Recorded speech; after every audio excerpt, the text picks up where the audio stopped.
Alright, YouTube, it's going to go back. It's getting repaired.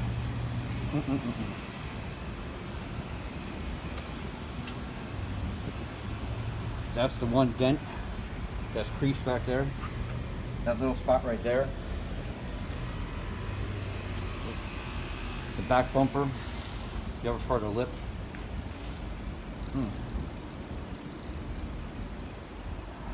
Insurance company is going to pay everything, they said. And I don't know how that scratch got right there, but that scratch is from when they someone leaned on it when we were there that day.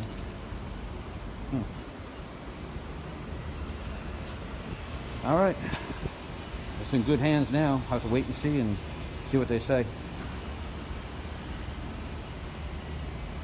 But we're at the body shop dropping it off to have it repaired.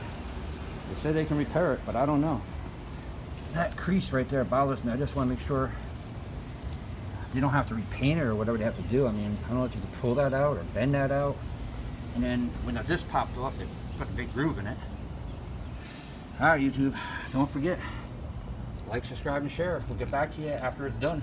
I'm gonna try to get some video of when the bumper is off and everything, the damage underneath.